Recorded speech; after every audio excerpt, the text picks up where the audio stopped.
Hello everyone and welcome back to study with Sunil Jindal. जैसे आपको पता है कि चाइना के नॉर्दर्न पार्ट के अंदर HMPV वायरस, जिसकी फुल फॉर्म है ह्यूमन मेटा न्यूमो वायरस, ये नॉर्दर्न चाइना के अंदर फैल रहा है। काफ़ी सारी न्यूज़ में आया भी था। हालांकि कुछ वीडियो ने इसका खंडन भी किया कि ऐसा कुछ नहीं है, बट जो नॉर्दर्न पार्ट है चाइना का उसके अंदर ये फैला हुआ है कि स्टेट इमरजेंसी भी लगी हुई है। तो आने वाले जितने भी एग्ज़ाम हैं उसके अंदर भाई इसके ऊपर एक क्वेश्चन तो पक्का डेफिनेटली देखने को मिलेगा ही मिलेगा। तो हम लोग इसको इजी लैंग्वेज में समझेंगे और ट्राई करेंगे कि मैक्सिमम से मैक्सिमम चीज़ें समझ पाएँ, ताकि एग्ज़ाम में जितने भी क्वेश्चन पूछेगा उससे हम लोग आंसर इजीली कर पाएँ। तो ट्राई कीजिएगा, वीडियो को एंड तक देखें ताकि सारे आपके क्वेश्चन जो हैं क्लियर हो जाएं। किसी भी तरह से एग्ज़ाम में पूछेगा तो हमें पता होना चाहिए भी ये चीज़ ये है।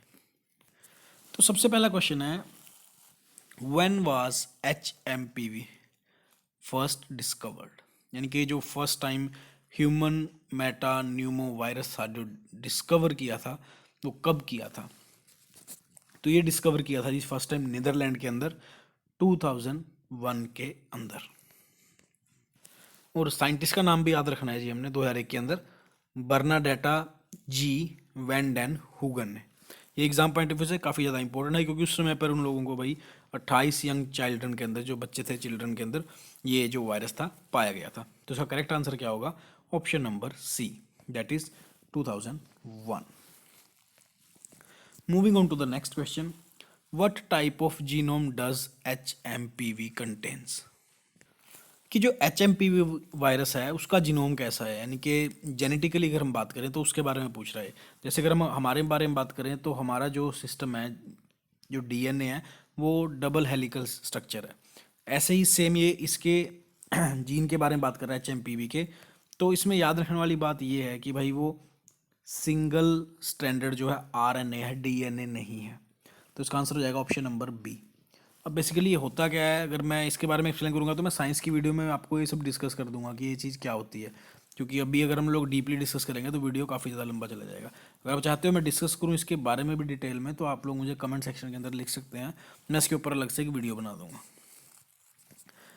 तो इसका आंसर क्या रहेगा? सिंगल स्ट्रैंडेड RNA, DNA नहीं है, ध्यान रखना इस बात का। और ये क्वेश्चन एग्जाम में डेफिनेटली पूछा जाएगा। ये RNA यानी कि मोटी मोटी ना 4 से 5 चीज़ें हैं जो इस टॉपिक के बारे में याद रखने वाली हैं, उनमें से ये एक है। जैसे फर्स्ट क्वेश्चन था कि कब डिस्कवर हुआ था, ये भी इंपॉर्टेंट है, और ये है अब जीनोम के बारे में। तो नेक्स्ट क्वेश्चन है, विच फैमिली डज HMPV बिलोंग। अब जो वायरस है ना, ये कौन सी फैमिली से बिलोंग करता है? अब जो 4 ऑप्शन दिए गए ना, बेसिकली ये चारों ही वायरस की अलग अलग फैमिली हैं, और इनके जो सिम्टम हैं बीमारियों के वो ऑलमोस्ट सबके सेम ही हैं। तो जो हमारा HMPV है वो न्यूमो वराइडी यानी कि ऑप्शन नंबर सी से बिलोंग करता है। और जो इसके करेक्टरिस्टिक्स हैं वो बिल्कुल ही सेम RSV की तरह हैं, यानी कि बेसिकली सारी ये सांस लेने में आने वाली दिक्कतों की बीमारियां हैं। तो RSV की फुल फॉर्म भी पूछी जा सकती है एग्जाम में, तो रेस्पिरेटरी सिंसीशियल वायरस, ये भी याद रखने वाली चीज़ है, RSV। अब ऑप्शन इसका हो गया जी सी। नेक्स्ट डिस्कस करते हैं, which age group is most commonly affected by HMPV। हमें सबको ही पता है कि या तो ये बिल्कुल ही इन्फेंट या छोटे बच्चों की जिनकी उम्र 5 साल से कम है, या फिर जिनकी ये 65 से ज़्यादा है, इनकी बुजुर्ग लोग हैं, उन लोगों को ज़्यादा इनसे दिक्कत है। तो ऑप्शन के थ्रू हम जाएंगे तो इसमें हमें 65 प्लस वाला कोई ऑप्शन दिख नहीं रहा है, तो इन्फेंट एंड यंग चिल्ड्रन हम लगा देंगे। अदरवाइज अगर 65 प्लस देता तो उसमें ये भी आंसर सही होता और ये भी होता। अगर साथ में हमें दे देता कि A and D both are right, तो हम A and D both are right करते। तो हमने क्वेश्चन का जो आंसर देते टाइम ये देखना है कि मोस्ट सुटेबल आंसर कौन सा बैठता है, हमें उस हिसाब से आंसर देना है। क्योंकि हमारे एग्जाम में ना ऑप्शन घुमा फिरा के पूछ लेते हैं, उस टाइम हम सोचते हैं कि कौन सा ऑप्शन पर टिक करें, तो इस चीज़ का भी ध्यान रखना है। तो इसका आंसर आएगा option number A, infant and young children.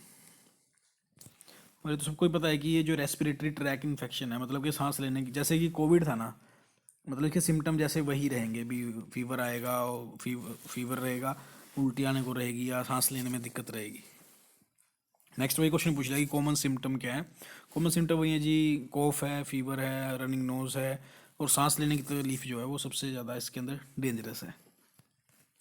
तो ऑप्शन नंबर सी रहेगा, कॉफ, फीवर, डिफिकल्टी ब्रीदिंग, यानी कि सांस लेने में दिक्कत जो है रहेगी। How is HMPV primarily transmitted, यानी कि ट्रांसमिट कैसे होता है, यानी कि अगर कोई पर्सन इन्फेक्टेड है तो दूसरे पर्सन में वो इन्फेक्टेड कैसे होगा। रेस्पिरेटरी ड्रॉपलेट से होगा, मच्छर के काटने से होगा, कंटेमिनेटेड फूड से होगा, या ब्लड ट्रांसफ्यूजन से होगा। तो जिसका आंसर है भाई साहब वो है रेस्पिरेटरी ड्रॉपलेट। यानी कि अगर कोई पर्सन है, यानी कि इन्फेक्टेड पर्सन है और कोई हेल्दी पर्सन है, अगर ये इसके डायरेक्ट कांटेक्ट में आता है, यानी कि इसकी सांस लेने के द्वारा भी ये चीज़ इससे जो है फैल सकती है, अगर मैं इजी लैंग्वेज में बात करूँ।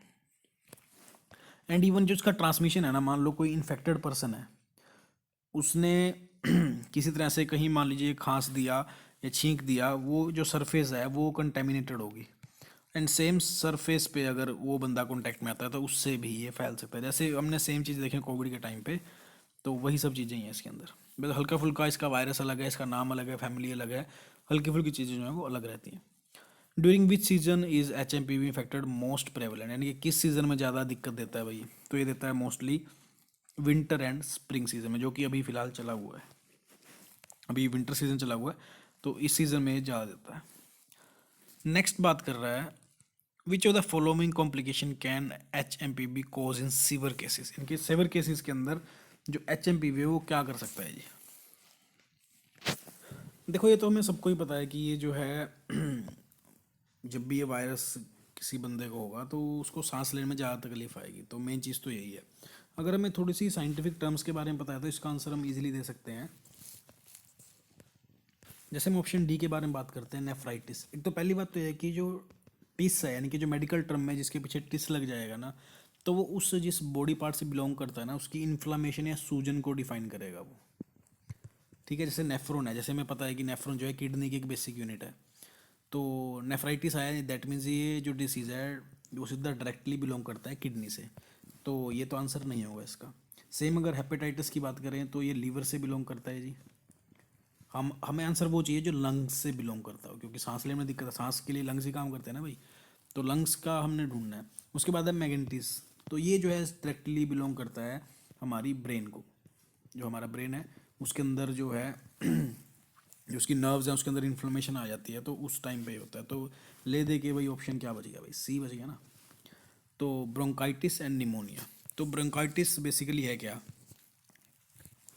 जो हमारे लंग्स हैं उनके अंदर ब्रोंकी होती हैं जो सांस लेने में हेल्प करती है, लेकिन जब सांस लेने में हेल्प करती है, लेकिन जैसे ये वायरस आता है तो उसके अंदर भाई सब म्यूकस फील हो जाता है, म्यूकस जिसको हम हिंदी में बलगम बोलते हैं, तो वो भरने से ना सांस लेने में दिक्कत होती है, जो सर्दियों में आमतौर होता रहता है। तो उस चीज़ के अंदर जब ये इनमें सूजन या इन्फ्लेमेशन हो जाती है तो सांस लेने में ज़्यादा दिक्कत आती है, तो ब्रोंकाइटिस जो है ये प्रॉब्लम क्रिएट कर सकता है। तो ये भी याद रखना, काफ़ी इंपॉर्टेंट क्वेश्चन है भाई। और मोस्ट इंपॉर्टेंट क्वेश्चन तो ये है कि जो HMPV है वो क्लोजली रिलेट किससे करता है, इन्फ्लुएंजा वायरस से, एडेनो वायरस से, रिनो वायरस से, या रेस्पिरेटरी सिंसीशियल वायरस से।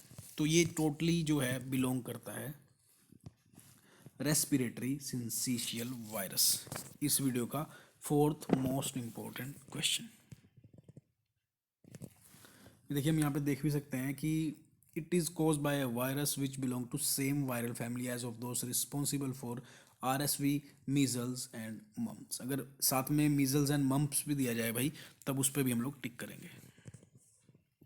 और अगर मैं मीजल्स और मम्प्स की बात करूँ तो मीजल्स वही है भाई जिसके अंदर बॉडी के अंदर ना रैशेस पड़ जाते हैं, रनी नोज वगैरह, ये जो छोटे मोटे सिम्टम है वो तो साथ ही चलेंगे, लेकिन बॉडी में ना रैशेस जो हैं बन जाते हैं।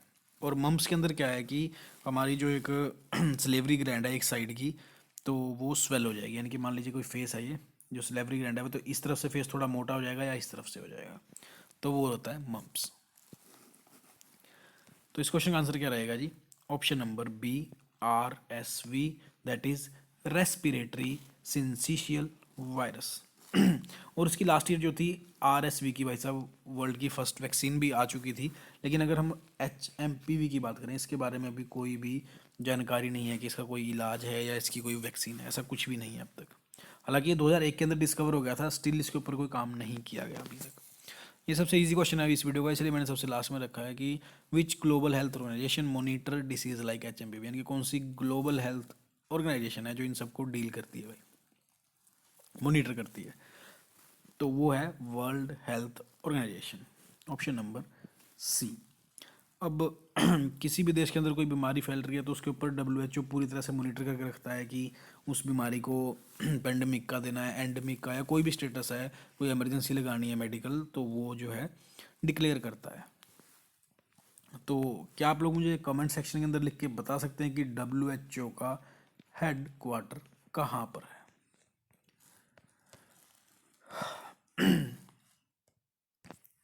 तो भी ये थे आज के टोटल 10 क्वेश्चन।